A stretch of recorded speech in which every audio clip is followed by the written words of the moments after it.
Hell yeah, I've had employees who have been basically held back from promotions or opportunity because they talked about a toxic environment. But let me tell you this, it is actually not about the like calling out of toxic behavior. It is actually about power. Like a lot of things in the workplace actually goes back to power. I'm going to give you 3 examples because like I think it's important to break it down. So my first example is actually a white male. Now, this white male was like calling out toxic behavior of leaders. He was complaining and he even like made a suit, okay? Like on the way out about this toxic environment and how he was negatively impacted as a white man. I know, girl, I know. Stay with me though. He was still let go and he was not promoted after calling that out because it was like a cover for another thing that he was trying to cover up with his own performance.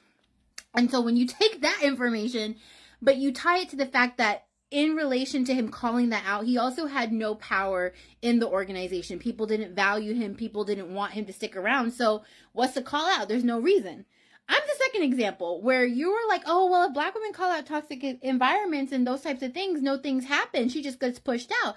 That's not always the case if she holds power. So in my case, I'm not trying to cry, but I've literally always held power because I'm the person to do it. Okay. I'm the person that's getting ish done. Okay. And so there's leeway that you get with that, right? And there's power that you hold because when you are calling out the toxic behavior, that probably means that it impacts you. And so I've gone in spaces and times where I've gone up against like literally executives about issues that they were causing, but it was because I was in a key place for my role in the organization. I was getting ish done, right? And so it's all about this power dynamic. And the last one, which actually I think it's very interesting, like circumvents this traditional power, which is actually white women complaining about toxic environments. And that like brings in the like white women tears, right? And so why is it that when white women complain about toxic environments, a lot of stuff shifts and changes over time? And it's because as a society, Black women as a society, white women have always been positioned in that place of being protected, right? Oh, you're docile. Oh, you must be protected, right?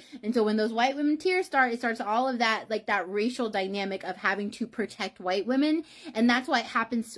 It works for them, the Karening of things, even if they don't have that quote unquote power. But for Black women, we always have to hold that power, right? So in my case, when I was calling out toxic work environments, it did not keep me back from promotions because I had power in what I was doing in the organization. So it's this dynamic, like automatically calling out toxic work environments does not always lead to you getting pushed out or lacking promotion. It is more about how you're navigating the political space and how you're positioned in it. Do you have power? And is your feedback about it being toxic going to be heard based on your stature in the organization, which